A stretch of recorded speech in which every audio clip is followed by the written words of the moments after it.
આપે અમારી જય શ્રી કૃષ્ણ ચેનલને સબસ્ક્રાઇબ ન કરી હોય તો જય શ્રી કૃષ્ણ ચેનલને સબસ્ક્રાઇબ કરી લો, જેથી કરીને આપને નવા નવા વિડીયો આવતા રહે અને આ વિડીયોને લાઈક અને શેર કરો. પૂરો પ્રયાસ કર્યો છે. ઉપનિષદે પણ આત્માના સ્વરૂપને સમજાવવા ને માટે ખૂબ પરિશ્રમ લીધો છે, પરંતુ છતાં ઉપનિષદ અને ભગવાન કૃષ્ણ બંને એમ જ કહે છે કે આ તો એક ભેદ બતાવવા સિવાય આત્માનું બીજું શું કહી શકાય. દેહથી એનો ભેદ છે અને દેહના ગુણધર્મો શું છે કે જે જન્મે છે એની અંદર શરીરની અંદર બીમારી લાગે છે, એક અવસ્થા રહેતી નથી. બાલ્યાવસ્થામાંથી પસાર થાય, યુવા અવસ્થાની અંદર શરીરની આકૃતિ જુદી થઈ જાય, વૃદ્ધાવસ્થામાં આકૃતિ જુદી થઈ જાય અને પછી નાશ થઈ જાય છે, નિશ્ચેતન બની જાય છે, જેને આપણે મૃત્યુ કહે. તો એની તું ચિંતા કરતો હોય તો એ તો એક દિવસે મરવાનું જ છે. દેહ જે છે એ કોઈ દિવસ નિત્ય છે નહીં, પરંતુ દેહની અંદરનો જે આત્મા છે એ આત્મા નિત્ય છે. એના ઉપરથી સત અને અસત શબ્દનો પ્રયોગ આ 16મા શ્લોકની અંદર કર્યો કે સતની ક્યારેય અછત નથી હોતી અને અસતની ક્યારેય સત્તા નથી હોતી. અસત જે છે એ કેવલ કલ્પના છે. આપણે કહીએ કે ભાઈ આ દેહને તમે અસત કહેતા હોય તો દેહ તો ચોખ્ખો દેખાય છે. આ દેહથી જ આપણે ગમન કરીએ છીએ. દેહ અને ઇન્દ્રિયો ના હોય તો એકલો આત્મા તો કાંઈ કરી શકતો નથી. જોવું હોય તો એ આંખની જરૂર પડે, સાંભળવું હોય તો કાનની જરૂર પડે. પરંતુ ગીતાકાર એમ કહેવા માંગે છે કે એ બધા ઇન્સ્ટ્રુમેન્ટ્સ આપણા છે, સાંભળવાની ઇન્દ્રિય, જોવાની ઇન્દ્રિય, આ બધી આ બોડીની અંદર આ ઇન્દ્રિયો વગેરે કામ કરે છે, એક્ટિવ છે, એ આત્માને લીધે એક્ટિવ છે. મનુષ્ય જ્યાં સુધી જીવિત છે ત્યાં સુધી એ બધી એક્ટિવ છે. અને કેટલીક ઇન્દ્રિયો તો જીવિત અવસ્થામાં જ એને એક્ટિવ બની જાય છે. જેમ કે આંખ, ઘણા આંધળા બની જાય, કેટલાક એકદમ બેરા બની જાય, લકવા થઈ ગયો હોય પગમાં તો ચાલવાની શક્તિ ગઈ, કેટલાકને હાથની શક્તિ ચાલી જાય છે.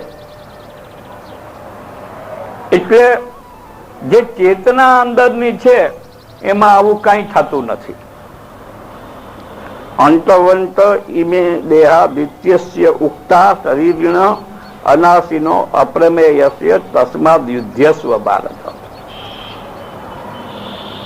કે આ દેહ એ પડી જવાનું છે, તું નહીં માર તો કઈ અમલ નથી રહેવાના આ બધા. પણ તું જો એને યુદ્ધની અંદર મારીશ તો જગતમાં તારું જસ થશે કે તે તારા કર્તવ્યનું પાલન કર્યું.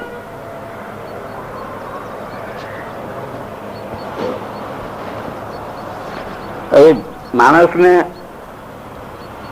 એવું ભ્રમ થઈ જાય છે કે કોઈ વ્યક્તિ ગુજરી જાય એટલે એમ થયું કે એ ટોટલ વિનાશ થઈ ગયો એનો. ગીતાકાર એમ કહે છે કે માણસનો વિનાશ થતો નથી. જો આત્માની દ્રષ્ટિએ વિચારીએ તો દેહનો જ વિનાશ થાય છે. એને દેહાત્મવાદ કહેવાય. આપણને એવો ભ્રમ છે કે દેહનો મૃત્યુ થઈ ગયું તો જાણે આત્માનું પણ મૃત્યુ થઈ ગયું. દેહ ઇન્દ્રિયોની અંદર વિષયજન્ય આનંદ આવે છે તો આપણને ભ્રમ થાય છે કે આ આનંદ આત્માનો આનંદ છે.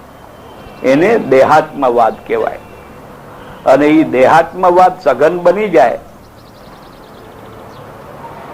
ત્યારે જે બુદ્ધ ધર્મ અને બીજા અનેક વાદો એવા છે કે જેની અંદર આત્મા ને માનાતો જ નથી. દેહ ઈ જ આત્મા, ચેતના દેહની અંદર રહે ઈ જ આત્મા. દેહ અને આત્માનો ભેદ એ લોકો માનતા નથી.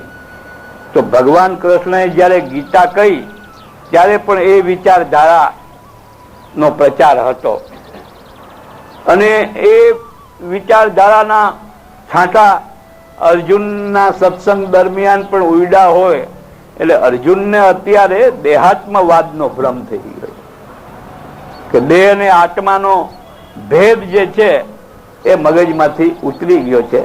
એટલે ભગવાન અહીં આત્મ સ્વરૂપને સમજાવે.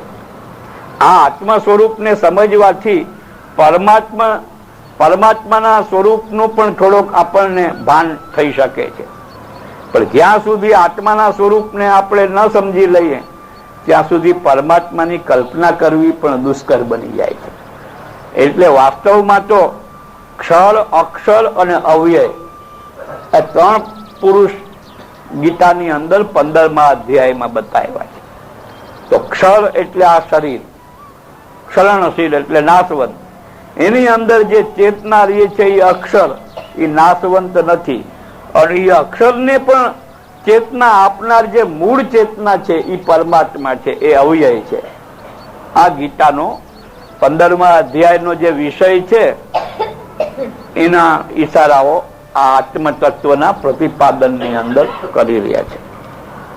ન જાયતે એ આત્માનો જન્મ થતો નથી. મ્રિયતે વા કદાચિત નાયમ ભૂત્વા ભવિતા વા ન ભૂય અજો નિત્ય શાશ્વતોયમ પુરાણો ન હન્યતે હન્યમાને શરીરે. કોઈ પણ કાળમાં આત્મા ઉત્પન્ન નથી થતો. ઉત્પન્ન શું થાય? દેહ. અને મરતો પણ નથી. અને એ આ આત્મા હોઈને ફરીથી રહેવાનો નથી એમ પણ ના સમજવું. એટલે કે છે જ સનાતન છે. કેમ કે આ આત્મા અજન્મા, નિત્ય, શાશ્વત અને પુરાતન છે. શરીર હણાઈ જાય પણ આત્મા નહીં હણાય. વેદા વિનાશિનમ નિત્યમ યનમ અજમ અવ્યયમ કથમ સ પુરુષ પાર્થ કમ ઘાતયતિ અંતિકમ. અહીં અર્જુનને સંબોધન પાર્થ તરીકે કરે છે. અર્જુનના ઘણા નામો આવે છે. એમાં પાર્થ શબ્દ જે છે એ પ્રથાની પુત્રી કુંતીના પુત્ર તરીકેની સંબોધન ભગવાન કરે છે. એટલે અર્જુન ઉપર વિશેષ જે કૃપા પ્રભુનો સ્નેહ છે એ સ્નેહ બતાડવાને માટે જ વારંવાર અર્જુનને કુંતીના પુત્ર તરીકે અર્જુનને માન્યતા આપે છે.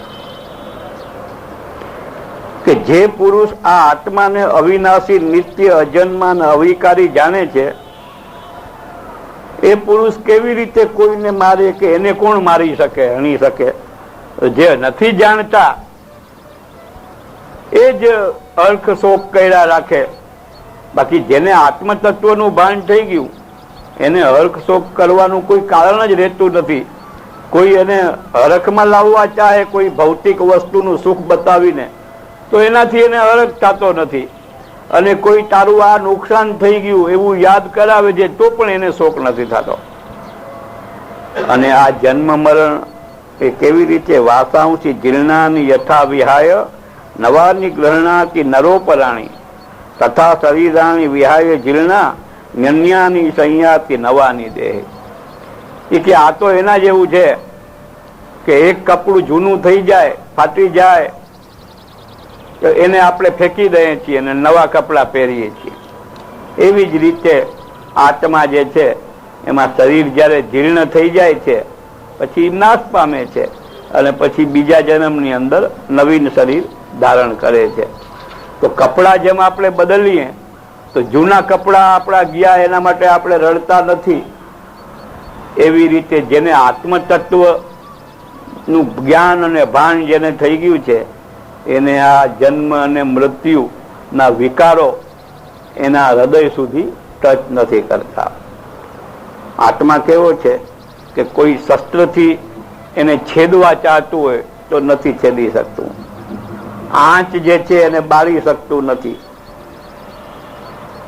અને પાણી ભીંજાવી શકતું નથી અને જે પવન છે એ સૂકવી શકતું નથી. વાળ સુકાવે આપણે, વાળને પવનથી સુકાવીએ છીએ. શરીરનો એક ભાગ છે વાળ, એને સુકાવીએ, પવન સુકાવે છે એમ કહી શકાય. કે આત્માને પવન સુકાવવાના ધર્મો એને જરૂરી નથી. એટલે આત્માનું સ્વરૂપ એવું છે કે નથી આગ એને બાળી શકતી, નથી શસ્ત્ર છેદી શકતા, નથી પાણી એને ભીંજવી શકતું, કે નથી પવન એને સુકાવી શકતું. એ બધા ભૌતિક પદાર્થો છે, એમાં જ આ બધા ગુણધર્મ હોય છે. આત્મા નિર્વિકાર હોવાને કારણે આવા કોઈ પણ વિકાર એટલે અવસ્થા પરિવર્તન થવું. આત્મા એક રસ, એક નિત્ય, એક રસ, એક જ સ્થિતિમાં સ્થિર થઈને રહે છે. અચ્છેદ્યો અયમદાહ્યો અયમ ક્લેદ્યો શોષ્ય એવ ચ નિત્ય સર્વગત સ્થાણુ અચલોયમ સનાતન. આત્માના જુદા જુદા એંગલથી કહી અને પછી બુદ્ધિ સ્થિર કરવાના જે ઉપાય એ સાંખ્ય શાસ્ત્રનો બીજો વિભાગ છે, ઉત્તર વિભાગ છે.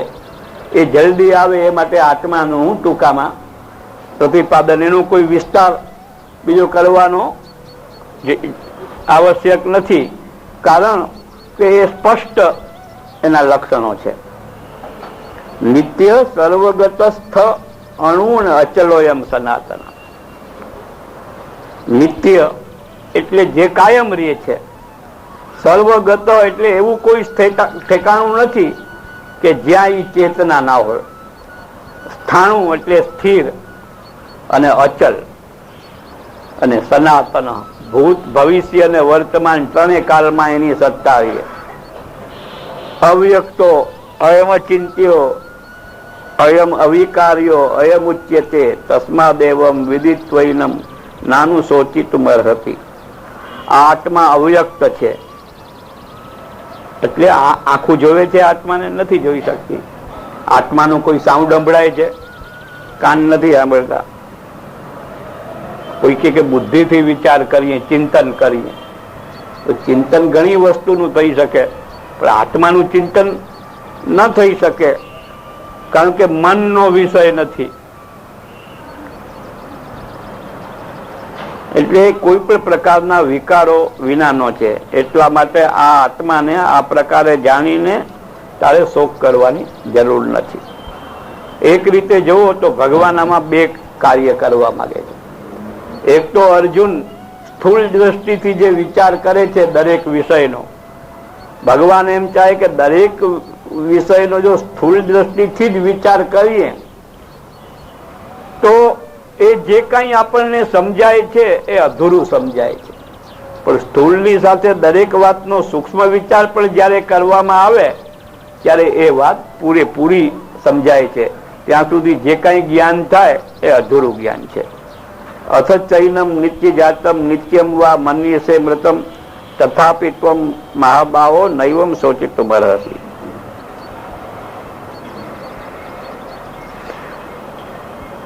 તું જો આત્માને સદા જન્મનારો એટલે કાયમ જન્મતો રહીએ અને સદા મરનારો, જેમ મનુષ્ય જન્મ થતો રહીએ છે અને મરણ થતું રહીએ છે, ને એવું જો આત્માને માનતો હોય, કદાચ એમ કે છે નહીં એવો આત્મા, પણ કદાચ તું તારી સ્થૂળ બુદ્ધિથી એમ કલ્પી લે કે ચાલો આત્મા એ મરે છે ને જન્મે છે, તોય તારે આ પ્રમાણે શોક કરવો ઉચિત નથી. તો અર્જુન પૂછે શા માટે? તો કહે છે કે જાતસ્ય ધ્રુવ મૃત્યુ, જેનો જન્મ થાય છે એનું મૃત્યુ નક્કી છે. આ તો બધાને ખબર છે કે જે જન્મો એનું મૃત્યુ, હજારો લાખો માણસના જન્મની પણ આપણને ખબર છે, અને લાખો માણસોને મરતા પણ આપણે જોયા છે. પણ ધ્રુવમ જન્મ મૃતસ્ય છે, આ આપણા અનુભવમાં નથી આવતું કે જેનું મૃત્યુ થઈ ગયું એનો એ પાછો જન્મ થાય છે. જેનું મૃત્યુ થઈ ગયું એનો જન્મ થાય છે. આપણે કોઈને યાદ તો રહેતું નથી કે ભાઈ પૂર્વ જન્મમાં કોણ કોણ હતો, એટલે મૃત્યુ થયું એનો પાછો જન્મ થાય છે. એ વાત પણ ભગવાન અહીં સમજાવવા માંગે છે કે જે કંઈ તમને અનુભવમાં નથી આવતું એ વસ્તુ છે જ નહીં એમ માનવાની કોઈ જરૂર નથી, કારણ કે તમને અનુભવ નથી એટલે તમને એમ લાગે છે. પણ જે ઋષિ મુનિઓને કે જે મહાપુરુષોને, જે યોગી પુરુષોને એનો અનુભવ છે એ તો જાણે જ છે. શાસ્ત્રીય સંગીતમાં જેને મનોયોગ ના હોય, એને કોઈક રાગ ગાતું હોય, તો કંટાળો આવે, ઉઠીને ભાગી જાય, કાંઈ ના સમજાય કે આમાં ક્યાં સ્વર આવ્યા. એને નથી ખબર પડતી એટલે શાસ્ત્રીય સંગીત ખરાબ નથી થઈ જતું યા ખોટું નથી થઈ જતું. જેને સમજાય છે એના માટે એ બરાબર છે. એટલે ભગવાન અહીં અર્જુનને ધ્યાન ખેંચે છે કે કદાચ આ મરી જાય તો પાછા જન્મીને આ બધા સુખ જે અટાણે લે છે, મૃત્યુનું દુઃખ કામ કે સુખથી વંચિત થઈ જાય. કેવા ખાય છે, કેવા પીએ છે, કેવા હસે છે, બધું બંધ થઈ જાય. દુઃખ તો એ માટે જ થાય ને, બીજું શું કારણ? કે હાલતા ચાલતા ખાતા પીતા ભોગ વિલાસ કરતા માણસનું એ બધું સ્ટોપ થઈ જાય એટલે દુઃખ થાય છે. તો કે એ બધું સ્ટોપ થોડીક વાર માટે થાય છે. મૃત્યુ થયા પછી પાછો જયારે એનો જન્મ થશે ત્યારે આ ને આ બધા સુખો જે તું માનસ એ બધા ચાલુ થઈ જવાના પાછા. જે વસ્તુ આપણા હાથમાં ના હોય, જે વસ્તુને આપણે રોકી નથી શકતા, એ વસ્તુ માટે આપણે એ વસ્તુ રોકી શકાશે એમ માનતા રહે તો દુઃખ જ થવાનું છે. જે આપણા હાથમાં વસ્તુ નથી, આપણી સત્તામાં, અને છતાં આપણે આમ જ થાય એમ વિચાર કરીએ છીએ તો બધું એમ થતું જ નથી. તો ડાયો સાણો માણસ હોય, સાણો વ્યક્તિ, એ વિચાર કરે કે ભાઈ આપણી સત્તાની રેન્જ કેટલી, એની એક લિમિટેશન છે, એક મર્યાદા છે કે આપણે ચાહીએ, જેમ કે આપણે ચાહીએ કે આપણે લાડવા ખાઈએ, એક વાત કહું તો એક લાડવો ખાઈ લે, બે લાડવો ખાઈ લે. એટલે આપણી જે લિમિટેશન છે એની અંદર જ આપણને જે કઈ સુખ મળવાનું હોય મળી જશે. પણ આપણા લિમિટેશનની બહારનું સુખ જો આપણે લેવાની કોશિશ કરશું તો એ આપણને મળી નહીં શકે. પરંતુ જો આપણને આત્મસુખ શું છે એનો યત્કિંચિત પણ જો અનુભવ થઈ ગયો તો એની કોઈ મર્યાદા નથી, એની કોઈ સીમા નથી. કારણ કે આત્મસુખ નો અનુભવ થતા જ આત્માની અંદર રહેલું જે રતિ, આત્મરતિનો જે ભાવ છે એ આત્મરતિ આપણને પરમાત્માના આનંદનો અનુભવ કરાવી શકે છે. તો કે આ બધા સુખ છે એ કેવા છે? જાતસ્ય હિ ધ્રુવ મૃત્યુ ધ્રુવમ જન્મ મૃતસ્ય ચ તસ્માદ અપરિહાર્ય છે ન ત્વમ શોચિતું અર્હસી. તમને યાદ હોય તો વિવેક ધૈર્યાશ્રયમાં મહાપ્રભુજીએ બે વાત કહી હતી દુઃખ સહન કરવાની બાબતમાં, કે કેટલાક દુઃખો એવા હોય કે આપણા ઉપાયથી દૂર કરી શકાતા હોય, અને કેટલાક દુઃખ એવા હોય કે આપણે ઉપાયથી દૂર થઈ જ ના શકે. તો આપણે જેમ કે બીમાર પડ્યું કોઈ તો આપણો ઉપાય થઈ શકે કે એને ડોક્ટર પાસે લઈ જઈએ, વૈદ્ય પાસે લઈ જઈએ, અથવા આપણી પાસે કંઈક દેશી ઔષધ હોય તો એ આપણે ઘર મેળે ઉપચાર કરીને પણ કંઈ કરી શકાય. પણ કોઈ કહે કે આ મરી ગયો, ગુજરી ગયો, તો એને જીવતો કરવાનો કોઈ ઉપાય આપણી પાસે નથી.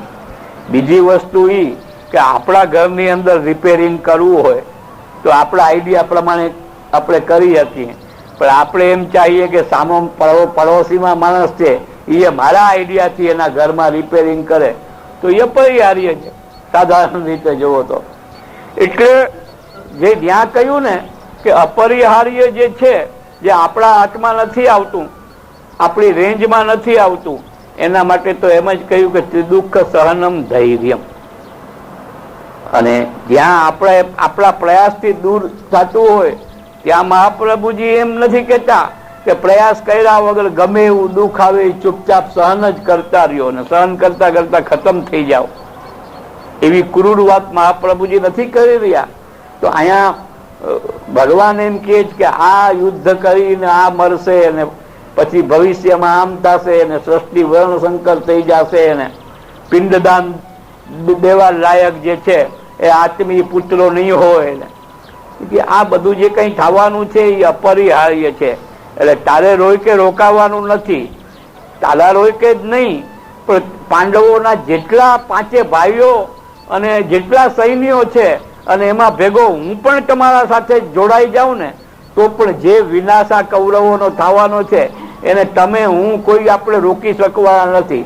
કારણ કે એ આત્મા મરતો નથી ને દેહ મરવાનો જ છે. એટલે એ રીતે બે રીતે અપરિહાર્ય છે. એટલે આપણા પ્રયાસથી એ દૂર થઈ શકે એમ નથી. એટલે એનો શોક કરવો એ નકામો છે કે જેમાં આપણું હાલતું ના હોય એના માટે શા માટે રડવું? માણસ મોટા ભાગે દુઃખી એવી બાબતમાં જ થાય છે કે જેમાં પોતાનું ના ચાલતું હોય. જરાક વિવેક બુદ્ધિથી વિચાર કરીએ કે જેમાં આપણું ચાલતું નથી એનું દુઃખ કરવાની પણ શું જરૂર ને એનું સુખ કરવાની પણ શું જરૂર? હા, એક મનોવૈજ્ઞાનિક તથ્ય આનાથી ઉજાગર થાય છે. હવે કહે છે કે ભાઈ આ સુખ દુઃખની જે તમે ચિંતા કરો છો દેહાત્મવાદના નશામાં, અવ્યક્તાદિની ભૂતાની વ્યક્ત મધ્યાની ભારત અવ્યક્તા નિધનાન્યવ તત્રકા પરિદેવના. કે આજે આપણે જન્મ પહેલા શું હતા યાદ કરો. આપણો જન્મ થયો એની પહેલા શું હતા આપણે કઈ ખબર નથી. અત્યારની આપણી જે લીલા કે કેરેક્ટર કે જે કઈ આપણે કરીએ છીએ એ આપણો જન્મ નતો થયો એ પહેલા નતું, અને મૃત્યુ પછી નહીં હોય. તો આ જે વ્યક્ત થાય છે સુખ દુઃખની લાગણીઓ એ વચમાં થાય છે જીવન દરમિયાન. જન્મ પહેલા પણ આ કઈ નતું અને મૃત્યુ પછી પણ આ કઈ નથી. આ તો વચલાનો અનુભવ છે. એટલે આપણે પેલા કોણ હતા અને પછી શું રહેવાના છે એનો વિચાર કરતો એ આત્મા જ આવશે. પાછો દેહ તો જન્મ પછી અને મૃત્યુની પહેલા છે. તો આને કઈ રીતે ભગવાન સમજાવે છે?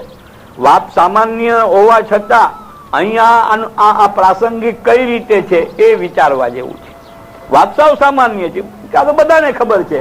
આમાં ભગવાન શું કામ આટલી બધી મહેનત કરે છે ને એટલો બધો પરિશ્રમ લે છે? કે આપણે બધા જાણીએ છીએ કે ભાઈ આપણે જન્મ પહેલા નહોતા અને મૃત્યુ પછી આપણે નહીં હોઈએ. આ તો સામાન્ય વાત થઈ ને.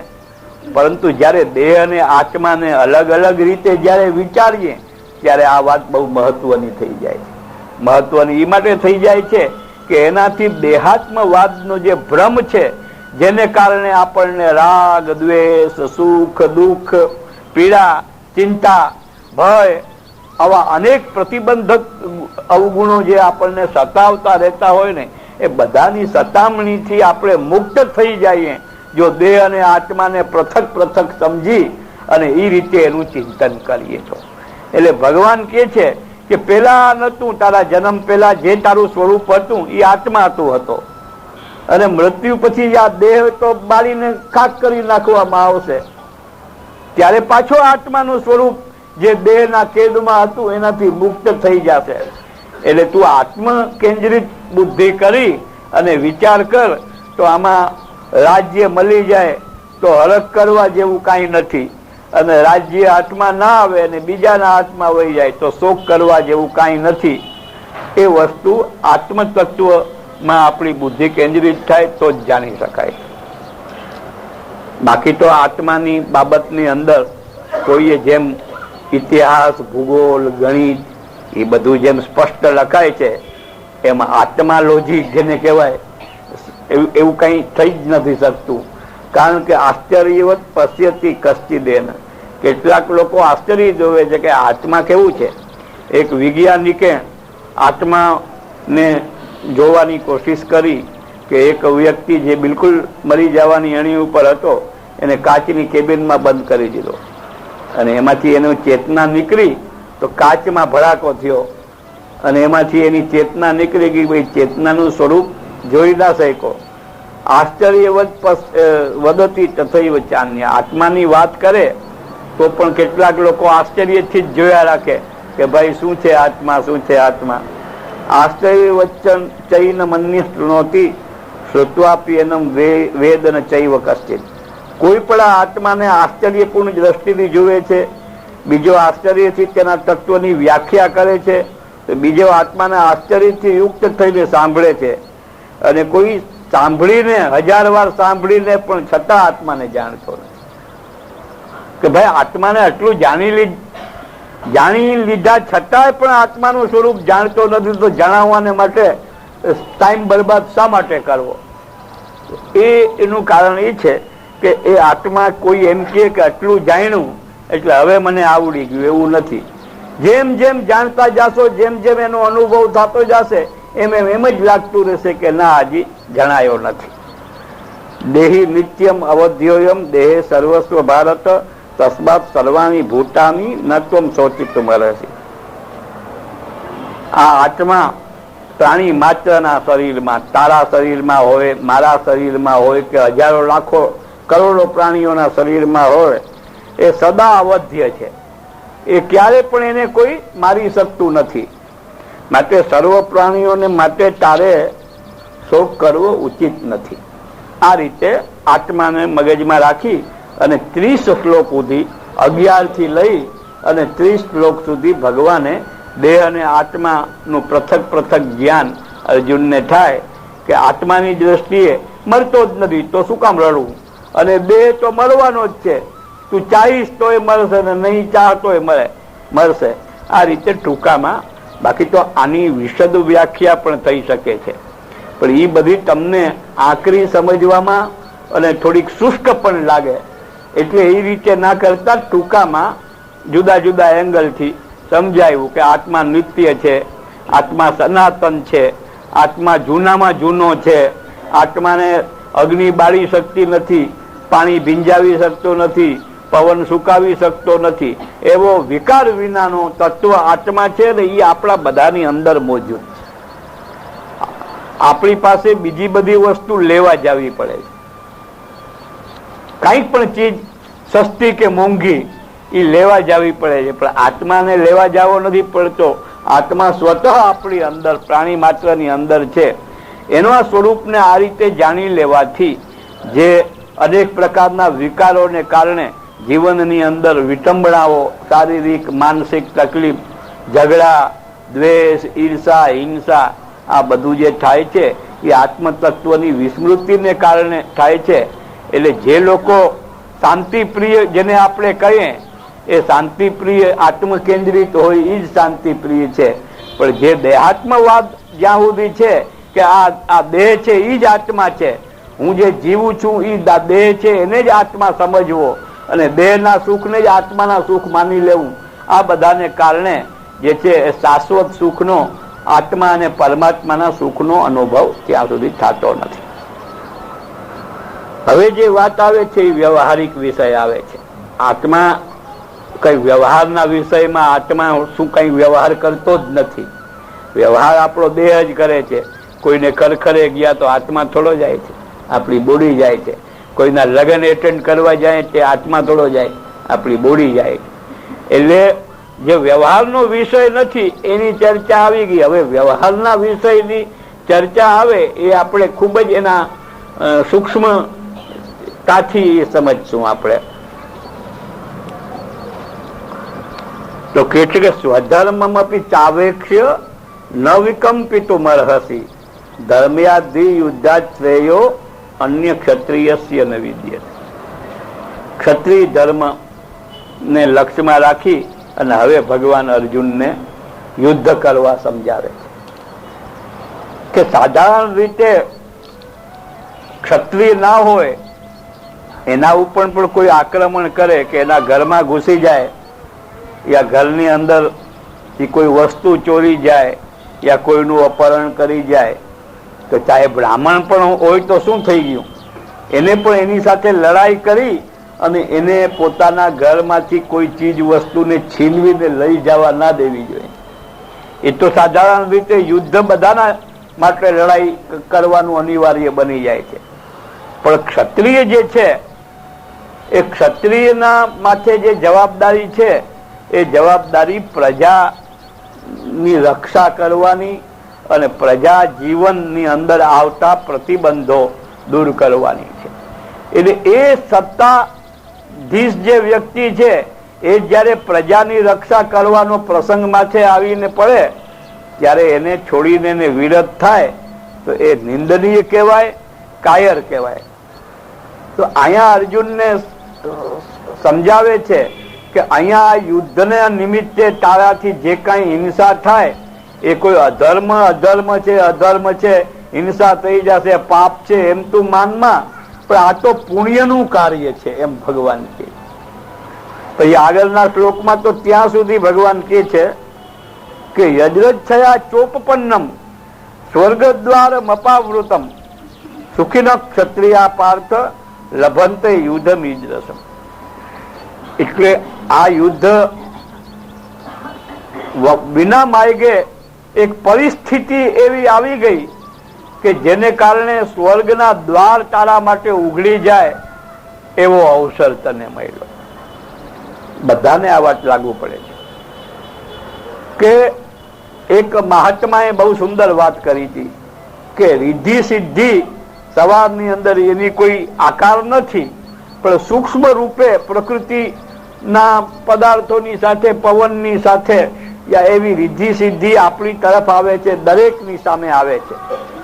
એ જ્યારે આપણી પાસે આવે છે ત્યારે આપણે બેહોશ હોઈએ છીએ, યા બેપરવા હોઈએ છીએ, યા ઊંઘતા હોઈએ છીએ. એટલે રિદ્ધિ સિદ્ધિ આવીને પાછી વહી જાય છે. એવી રીતે દરેક વ્યક્તિને આગળ વધવાનો અવસર આવે જ છે, પરંતુ જ્યારે એ અવસર આવે છે ત્યારે એ અવસરનો લાભ આપણે ઉઠાવતા નથી, અને જ્યારે એ અવસર વયો જાય છે પછી વર્ષોના વર્ષો, યુગોના યુગો વયા જાય છે, પાછો એ અવસર આવતો નથી. એ રીતે અહીં ભગવાન અર્જુનને એ યાદ દેવડાવવા માંગે છે કે આ તો ધર્મ યુદ્ધ છે, અને એની અંદર પ્રજાને જે પીડા આપનારા જે આસુરી તત્વો છે, એ આસુરી તત્વોથી પીડાતી પ્રજાને એ પીડાથી મુક્ત કરવી અને એમાં ધર્મની સ્થાપના કરી અને ધર્મનું જીવન જીવતી કરી દેવી, એ કાર્ય કરવું એ તો પુણ્યનું કાર્ય છે. અને અહીં મારવું એ કોના જેવું?